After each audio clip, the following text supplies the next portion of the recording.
నమస్తే, welcome to ప్రజా TV news bulletin లో ముందుగా హెడ్లైన్స్.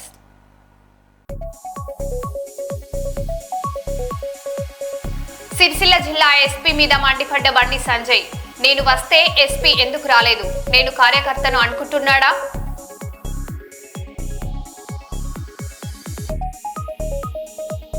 కర్నూలు జిల్లాలో నిర్మాణాలకు తప్పనిసరిగా అనుమతులు తీసుకోవాలని హెచ్చరిక.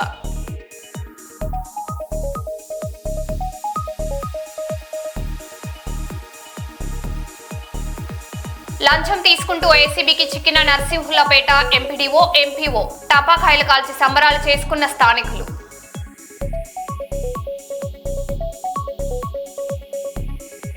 కర్నూలులో మానవ హక్కుల కమిషన్ ఆవిర్భావ దినోత్సవ వేడుకలు.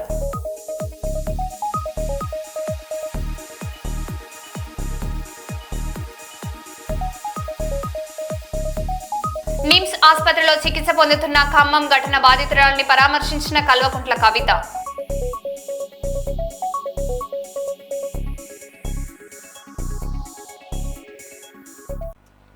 ఇక వివరాల్లోకి వెళ్తే, పెద్దపల్లి జిల్లాలో హెచ్ఎంఎస్ ప్రధాన కార్యదర్శి రియాజ్ అహ్మద్ సంచలన వ్యాఖ్యలు చేశారు.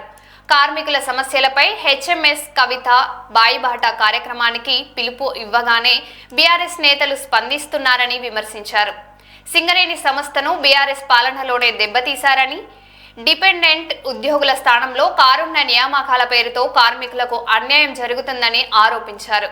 కార్మికుల సమస్యలను ప్రభుత్వం యాజమాన్యం వెంటనే పరిష్కరించాలని డిమాండ్ చేశారు. యాజమాన్యం, ప్రభుత్వం, గెలిచిన సంఘాలు, అనుబంధ కాంగ్రెస్ పార్టీకి అనుబంధ సంఘాలు కలిసి మోసం దగా చేస్తున్నాయి. గతంలో బీఆర్ఎస్ మోసం చేసింది, దగా చేసింది, సింగరేణి సంస్థను సర్వనాశనం చేసింది. మేము బాయిబాట పెట్టంగానే కేటీఆర్ గారు ఉరికేస్తాను, హరీష్ రావు గారు ఉరికేస్తాను, కాంగ్రెస్ పార్టీ ఉరికొచ్చింది. ఉలిక్కి పడుతున్నారు. హెచ్ఎంఎస్ అంటే అంత భయం వచ్చింది వాళ్ళకు. కార్మికుల కోసం పనిచేయడానికి రావడం లేదు, వాళ్ళు ఏదో షోపుటప్ చేయడానికి రాస్తున్నారు. హరీష్ రావు గారు, మిమ్మల్ని మేము క్వశ్చన్ చేస్తున్నాం, సూటికి అడుగుతున్నాం. మీరు 10 సంవత్సరాలు ఫైనాన్స్ మినిస్టర్గా ఉన్నారు. సింగరేణి మీ కంట్రోల్లో ఉంది. సింగరేణి సర్వనాశనం చేసింది మీరు కాదా? సింగరేణికి లో ఉన్న డబ్బులను 25,000 కోట్ల రూపాయల దాకా బాకీ మీ పీరియడ్లో ఉన్నదా లేదా? దానికి జవాబు చెప్పాలి మీరు. ఎందుకు ఉద్దర కరెంట్ తీసుకున్నారు? ఎందుకు ఉద్దర బొగ్గు తీసుకున్నారు? ఆ పైసలు ఎందుకు కట్టారు? సింగరేణికి ఎందుకు సర్వనాశనం? వారసత్వ ఉద్యోగాలు, డిపెండెంట్ ఎంప్లాయ్మెంట్ స్కీమ్ ఉండే, దాన్ని రద్దు చేయించింది మీరా కాదా? దాన్ని రద్దు చేసి మీ పీరియడ్లోనే కారుణ్య నియామకాలను పేరు పెట్టి కరప్షన్ నియామకాలు పెట్టింది మీ దగ్గర నుండి కాదా లేదా? మీ నాయకుల పేర్లు కరప్షన్, మెడికల్ మల్లయ్య అని పేరు పడలేదా? మెడికల్ టీజీబీకేసీ పేరు పడలేదా? ఫ్రీగా వచ్చే ఎంప్లాయ్మెంట్ను కారుణ్య నియామకాలు పెట్టి నిమ్స్ డాక్టర్ని తీసుకొచ్చి, అక్కడ డాక్టర్ని తీసుకొచ్చి కరప్షన్ చేసి సర్వనాశనం చేసిన ఒక్కొక్క కార్మికునికి 15 లక్షల రూపాయల దాకా ఖర్చు అయింది. ముంచిండ్రు, దోచుకున్నారు కదా మీరు కదా? అన్ఫిట్ అవ్వడానికి నిమ్స్ డాక్టర్లను పెట్టిండ్రు. మన సింగరేణి డాక్టర్లు దొంగలట, లంగలట, వాళ్ళు మంచోళ్ళట, వాళ్ళని పెట్టిండ్రు. మీరే కదా పెట్టించింది. ఇండస్ట్రీస్ మినిస్టర్ కేటీఆర్ గారు ఉన్నారు కదా. బొగ్గు ఇండస్ట్రీకి ఏమైనా ఒక్క పైసా మందం పనిచేసిండ్రా? ఫైనాన్స్ మినిస్టర్ మీరున్నారు. ఒక్క పైసా మంది, ఒక పైసా ప్రభుత్వానికి సింగరేణికి ఇచ్చిండ్రా? మీరే పట్టుకుపోయారు ఇక్కడ నుండి. మీ ఇండ్లల్లో, మీ మంత్రుల ఇండ్లల్లో మా పైసలే, కార్మికుల పైసలే, మంత్రుల ఆఫీసులలో మా కార్మికుల పైసలే, ఫర్నిచర్కు మా కార్మికుల పైసలే, అన్ని లైట్లు కూడా, హైదరాబాద్ లైట్లు కూడా మా కార్మికుల పైసలే, సీసీ కెమెరాలు కూడా మా కార్మికుల పైసలే. దోచుకున్నది, దండుకున్నది మీరు కాదా? ఇవాళ ఏ బేస్ మీద వస్తారు కోల్ ఇండస్ట్రీకి? కవిత వస్తారని రాగానే, రియాజ్ అహ్మద్ బాయిబాట పెట్టంగానే మీ అందరూ ఉరికేస్తారు. సింగరేణి సంస్థను సర్వనాశనమైంది మేము ఇవ్వాలంటున్నాం. తెలంగాణ కోసం పోరాటం చేసింది సింగరేణి కార్మికులు. సింగరేణి కార్మికులు పోరాటం చేసిండ్రు, తెలంగాణ ఇప్పించిండ్రు. మీరే అన్నారు మాతోటి అయితలేదు, దండం పెడతాం, ప్రభుత్వాలు వింటలేవు, మా సంగతి ఏంది, తెలంగాణ వచ్చేటట్టు లేదు అని ఏడ్చుకుంటా చెప్తే మేము ట్రేడ్ యూనియన్ నిలబడి సింగరేణి కార్మికులు 45 రోజులు సమ్మె చేసి ఒక్క పైసా తీసుకోకుండా మేము తెలంగాణ సాధించి మీ చేతిలో పెడితే, సమైక్య రాష్ట్రంలో సేఫ్గా ఉన్న సింగరేణి స్వరాష్ట్రంలో సర్వనాశనమైంది చేసింది మీరు కాదా? మీకు 60,000 కార్మికులు అప్పచెప్తే మీరు 40, 30, 50,000కు దింపింది మీరు కదా, 55,000కు దింపింది మీరు కదా, 40 బార్లు మీకు అప్పచెప్తే 20 బార్లకు తగ్గించింది మీరు కదా, 7 ఓపెన్ కాస్ట్ ఉంటే అప్పుడు 20 ఓపెన్ కాస్ట్ చేసింది మీరు కదా. ఇవాళ మళ్ళీ మోసం చేయడానికి బొగ్గు బాయిలలో తిరుగుతారు. బొగ్గు కానీ కార్మికులు మీరు చేసింది ఏమీ లేదు. దాని తర్వాత వాళ్ళు సందెట్ల సడమియాలాగా కాంగ్రెస్ పార్టీ వచ్చింది. ఎట్లా కనబడుతుందంటే చుట్ట తాగుతుంది కదా అని దాన్ని వదిలేసి ఇంకో దాన్ని చేసుకుంటే పొగాకు నమలేదు దొరికినట్టు కాంగ్రెస్ పార్టీ ఉన్నది. కాంగ్రెస్ పార్టీ వాళ్ళు కూడా అదే, మీ వచ్చినాక 10,000 మంది తగ్గిపోయారు, నా 8 బాయిలు తగ్గిపోయినాయి, ఓపెన్ కాస్ట్ పెరిగినాయి, ప్రతి ఓపెన్ డిస్మిస్లు అయినాయి, గోల్డెన్ సెకండ్ వాళ్ళు పెట్టాను, డిస్మిస్లు మీరు పెట్టాను, రకరకాల కార్మికులకు తగ్గించే కార్యక్రమం పెట్టాను, మెడికల్ బోర్డు బంద్ పెట్టిండ్రు. ఇవాళ సిగ్గుతోటి స్థల వంచుకోవాలి, శరం ఉండాలి కొద్దిగా. ఈ ఆఫీస్ ఆర్డరు మేము కార్మిక సంఘాలం అందరం కలిసి 32,000 మందికి డిపెండెంట్ ఎంప్లాయ్మెంట్లో ఉద్యోగాలు కార్మిక సంఘాలు సింగరేణిలో ఇప్పించినాయి.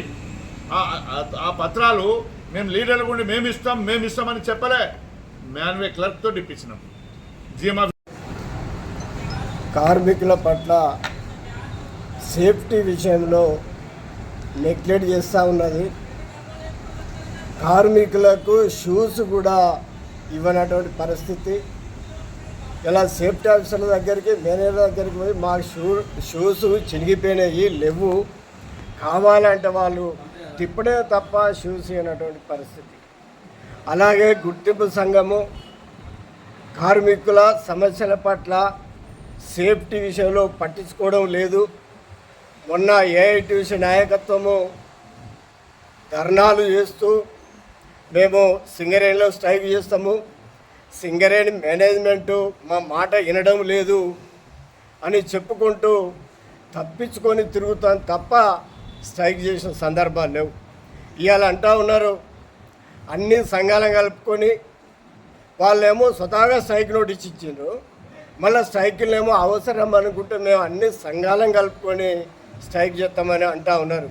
ఆ అన్ని సంఘాలతోటి మాట్లాడినటువంటి సందర్భము, జేఏసీగా మాట్లాడిన సందర్భం జరిగినప్పటికీ మరి అన్ని సంఘాలను కలుపుకొని స్ట్రైక్ నోటీస్ ఇచ్చేది ఉండే, మరి వాళ్ళు విభజించి కంపెనీకి తలొంచి ఇలా స్ట్రైక్ నోట్ ఇచ్చి కార్మికులను మరొక విధంగా మోసం చేస్తానని ఇలా హెచ్ఎంఎస్ ఆ సంఘము కార్మిక వర్గము ఇలా డిమాండ్ చేస్తూ ఉన్నది. అదేవిధంగా ఇవాళ పనిముట్లు స్పేర్ పార్ట్స్ సింగరేణిలో ఎక్కడ లేవు. మైన్ల మీద కానీ, ఓసీలలో కానీ, డిపార్ట్మెంట్లలో కానీ, ఇలా బిట్లు కానీ, గిరిమెంట్లు కానీ, రైల్స్ కానీ, సేఫ్టీకి సంబంధించినటువంటి పనిముట్లు, యంత్రాలకు సంబంధించినటువంటి పనిముట్లు సింగరేణి యాజమాన్యము కొనుగోలు చేయడం లేదు, సరఫరా చేయడం లేదు. హెచ్ఎంఎస్ డిమాండ్ చేస్తూ ఉన్నది. ఈ విధానము మారకపోయినట్టయితే ప్రొడక్షన్ ఆగిపోతుంది. ఇలా పనిముట్లు లేకపోతే, ఒక డ్రిల్ బిట్ లేకపోతే మరి కోల్కటర్ పని ఎట్లా చేస్తాడు? సపోర్ట్ మెటీరియల్ మరి తాట్లకు సంబంధించి, దిమ్మెలకు సంబంధించి, రూబ్బర్డుకు సంబంధించి ఇవన్నీ లేకపోతే మరి సపోర్ట్ మెయిన్ ఎట్లా పనిచేస్తాడు? ఇలా లైన్ మెయిన్ ఉన్నాడు, రోళ్ళు లేకపోతే 40 LP రోల్స్ ఎత్తా ఉన్నాడు, చాలా వెయిట్ ఉంటుంది, మొయ్యలేనటువంటి పరిస్థితి. ఇలా 30 LP రోల్స్ వచ్చినట్టయితే అవి అల్కాగా ఉంటాయి, కార్మికుడు ఆ లైన్ ఇవ్వడానికి ఈజీగా ఉంటుంది. ఇలాంటి మెటీరియల్ అవి లేవు, ఏది మన ఎలక్ట్రీషియన్ ఫిట్టర్లకు ఇద్దామంటే. కాబట్టి ఇలాంటి మెటీరియల్ అన్ని సింగరేణి యాజమాన్యము తక్షణమే తెప్పించాలి, సేఫ్టీకి సంబంధించిన తెప్పించాలి. ఒకవేళ లేనట్టయితే హెచ్ఎంఎస్ సింగరేణి వ్యాప్తంగా మరి ధర్నాలు చేస్తాము, బ్లాక్ బ్యాజెస్ పెడతాం, అవసరం అనుకుంటే బంద్ కూడా పెడతామని, ఏరియాల వేసుగా బంద్ కూడా పెడతామని ఏరియా సేఫ్టీ ఆఫీసర్లకు, మైన్ సేఫ్టీ ఆఫీసర్లకు, మేనేజ్మెంట్కు ఇలా కార్మిక వర్గం అంతా ఎదురు చూస్తుందని డిమాండ్ చేస్తా ఉన్నాం. రాష్ట్ర ప్రభుత్వం ప్రతిష్టాత్మకంగా నిర్వహిస్తున్న యోగాంధ్ర కార్యక్రమంలో భాగంగా నగరంలోని ఇండోర్ స్టేడియం వద్ద నిర్వహిస్తున్న పర్యాటక యోగా కార్యక్రమంలో పాల్గొన్న జాయింట్ కలెక్టర్ నూరుల్ కమార్.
కార్మికుల సమస్యల పరిష్కారానికి బీఆర్ఎస్ పార్టీ చేపట్టిన పాదయాత్రను అడ్డుకోవడం కాంగ్రెస్ ప్రభుత్వ పిరికి పంద చర్యలకు నిదర్శనమని పార్టీ రాష్ట్ర నాయకుడు కౌశిక హరి విమర్శించారు. పెద్దపల్లి జిల్లా రామగుండంలోని తన నివాసంలో నిర్వహించిన విలేకరుల సమావేశంలో వారు మాట్లాడారు.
ప్రజల కోసం కులం నశించాలి.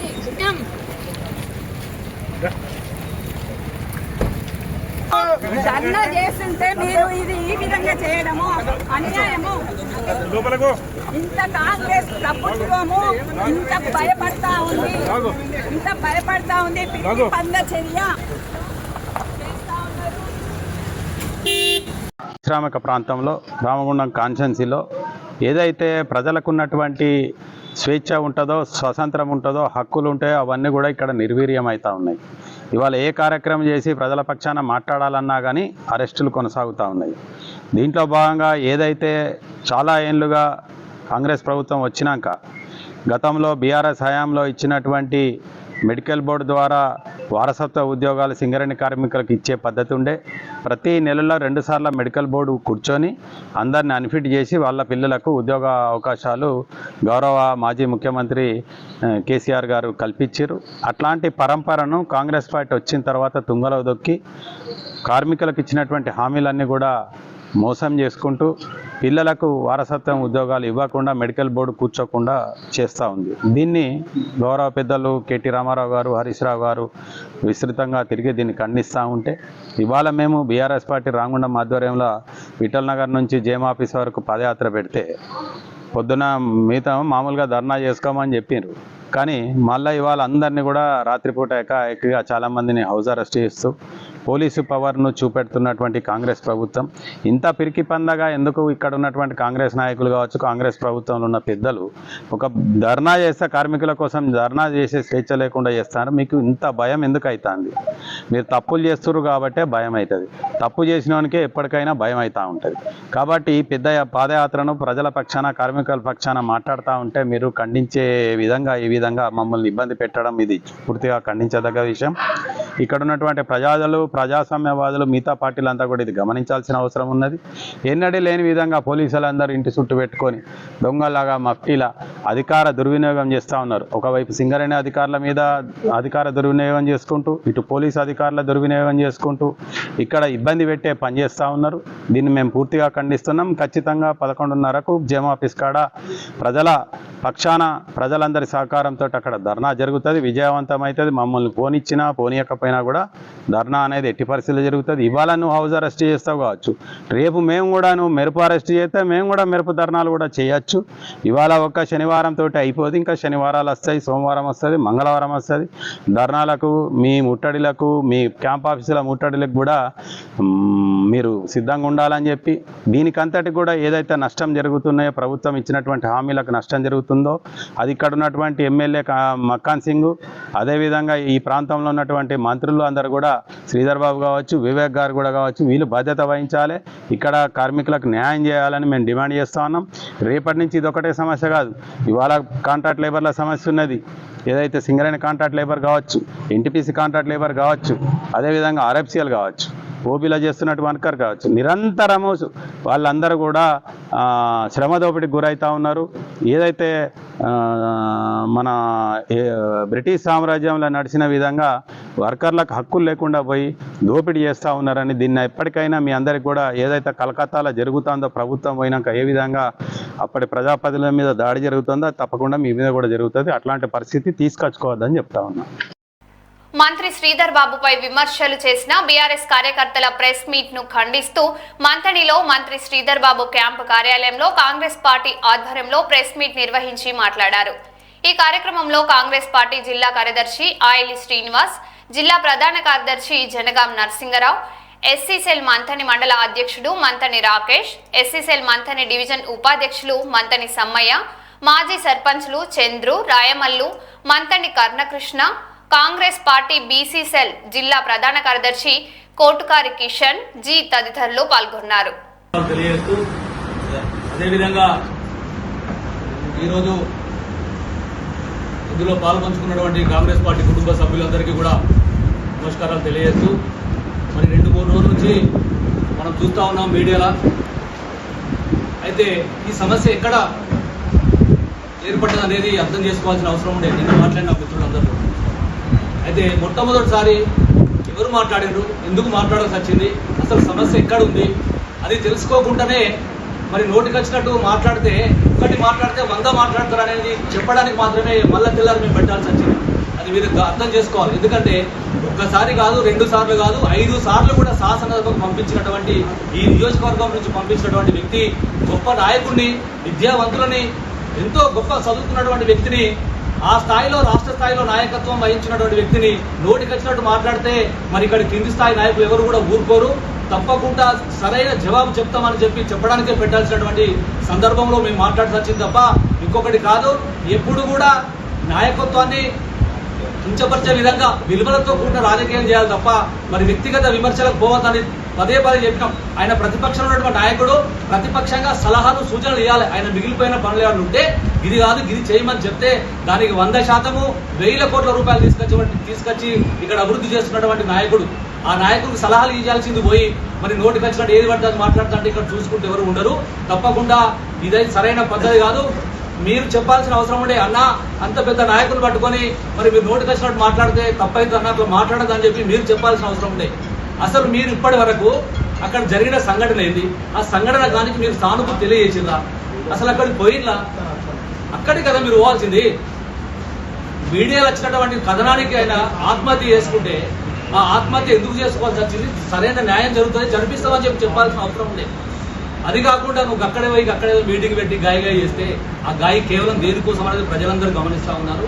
ఆ గాయ కేవలం అధికారులను భయపెడతాం, మేము వాళ్ళని బెదిరిస్తాం వీళ్ళని బెదిరిస్తామంటే అది చూసి నీకు పబ్బం గడుపుతుంది, రాజకీయ ఉనికి కోసం మాట్లాడుకోవడం చేసే తప్ప ఇది ఇంకొకటి కాదు. ఖబర్దార్, ఖచ్చితంగా మా నాయకుడిని విమర్శించినట్టయితే 1కి 100 సార్లు అన్నా చెప్తా అని చెప్పి ఈ సభాముఖంగా హెచ్చరిస్తూ సెలవు తీసుకుంటున్నా. థ్యాంక్ యూ, ధన్యవాదాలు. వాళ్ళ ఫ్యామిలీ విషయంలో వాళ్ళ గొడవలను అరెస్ట్ చేసిన పూదరి సత్యనారాయణను ఆయన యూట్యూబ్ ఛానల్లో పెట్టుకోవడం వల్ల ఆవేదనకు గురై వారి యొక్క భర్త ఆత్మహత్య చేసుకొని చావడం జరిగింది.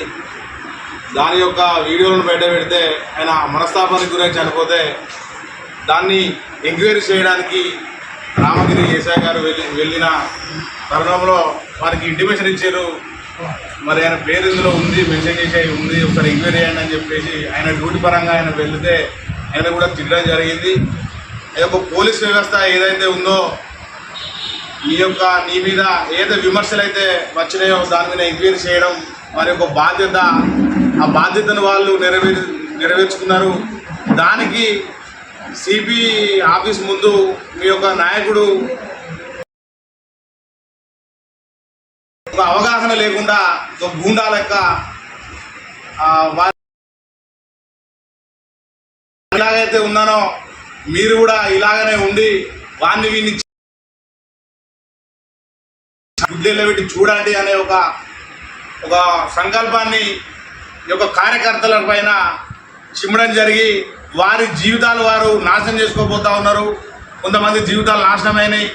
అవి మీరు మైండ్లో పెట్టుకొని మీ యొక్క కార్యకర్తలు నేను అంటా ఉన్నా. మరియు నిన్నటి రోజున ఓ రచ్చపల్లి కుక్కలకు విశ్వాసం ఉండాలి అని చెప్పేసి మాట్లాడిండు. సరే, మేము అందరం కుక్కలమే, మేము మా సార్ దగ్గర కుక్కలెక్కనే పనిచేస్తూ ఉన్నాం, విశ్వాసంతో పనిచేస్తూ ఉన్నాం. మాకు వడ్డించేవాడు మనోడైతే బంతిలో చివరాగర్లో కూర్చున్నా కూడా మన మీద ప్రేమతో గోర్లైనా పెట్టుకొని వచ్చి మన కడుపు నింపే ప్రయత్నం చేస్తాడు. అదే మా శ్రీధర్ బాబు గారు అని చెప్పేసి నేను చెప్పకనే చెప్పేస్తున్నా. మరియు కుక్కలకు విశ్వాసం ఉండాలని చెప్పేసి అన్నారు కదా, మేము ఎట్లయితే విశ్వాసంతో పనిచేస్తూ ఉన్నామో ఒకప్పుడు మా సార్ దగ్గర మీ నాయకుడు కూడా కుక్క లెక్కన పనిచేసాము. దాన్ని మీరు గతం గుర్తు చేసుకుంటే గతంలో చాలా ఉన్నాయి. ఐస్ క్రీమ్ సంబంధించింది, కుటుంబ ప్యాకెట్లకు సంబంధించింది, మొన్న అదేంది గోరగాల్లో ఇక్కడ అదైతే అక్కడ స్ట్రైక్ అయితే ఇక్కడి నుంచి తీసుకుపోయి అమ్మిన వ్యవహారం వాళ్ళు మేము గోరగాన్ని ప్రెస్ మీట్ పోతే వాళ్ళు చెప్పడం జరిగింది. మరియు 420 అని చెప్పేసి మాట్లాడే నైతిక హక్కు మీ యొక్క నాయకులకు ఎవరికి కూడా లేదు. 420 అని అంటే 420 హామీలలో ఒక్కొక్కటి నెరవేర్చడానికి తలప్రాణం తోక్కాస్తూ ఉన్నది. మిమ్మల్ని తీసుకొని పోతే తెల్లారంగా 6 గంటలకే తీసుకొని పోతే 6 గంటలకి 5 గంటలకు క్యూ కడుతూ ఉన్నారు. మా సార్ కూడర దగ్గర, ఏ కూడర దగ్గర కూడా మనుషులు ఉన్నారు. మా యొక్క శ్రీధర్ బాబు గారి దగ్గర ప్రతి ఒక్క వ్యక్తిని కలిసి మా సమయం సరిపోకపోతే వాళ్ళ ఫోన్ నెంబర్లు తీసుకొని ఫోన్లో మాట్లాడుకుంటూ వాళ్ళ సమస్యలు కేర్ చేయడం జరుగుతూ ఉన్నది. దాన్ని మీరు తెలుసుకోకుండా ఎలా పడితే అలా మాట్లాడితే ఇక్కడ చూసుకుంటూ ఊరుకోవడానికి ఎవరు లేరు. మీరు ఫస్ట్ సబ్జెక్ట్ని మీ నాయకునికి చెప్పండి, ఏం చెప్పాలి. మీరు అరే అని అంటే వాళ్ళు లంచం కానీ తిడతారు సార్ అన్న, మనం అనుడేందుకు అనిపించుకునేందుకు అనేది ఒక్కసారి మీరు చెప్పాలి. మేము చెప్పుడు కాదా, మీరు చెప్పాలి. మీరు ఏం చెప్తారు, మీ సంస్కారంతో మీరు సార్ మాట్లాడినంటే సంస్కారం కనుకుతేనే మేము చెప్పలేకుంటాను భయ్. మీరు 72,000 to 70 మరి మాకు 1,30,000 వచ్చినాయి, మరి మేమేం చేయమంటావు? మరి మాకు లేవా? మా దగ్గర మనుషులు లేరా? ఒక క్యాండిడేట్ మొన్న అంటాడు మేము 10 మంది 100 మంది వస్తారు, 100 మందికి 1000 మంది వస్తారు, 1000 మందికి 5,000 మంది వస్తారు అని అంటే ఇప్పుడు మేము కూకున్నాం 20 మంది 20 మందికి 20 ఇప్పుడే ఒక 500 మంది 200 మంది ఈజీగా మేము తయారు చేయగలుగుతాం. మరి మాకు కూడా ఉన్నదా సత్తా?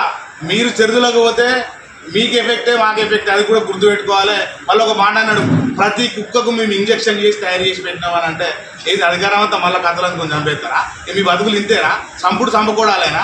అరే మీకు అభివృద్ధి కాకపోతే రండి భయ్, మాకు ఇక్కడ ఎమ్మెల్యే క్యాంప్ ఆఫీస్ ఉన్నది, మా పిఏ గారు ఇక్కడ 24 hours ఉన్నాడు.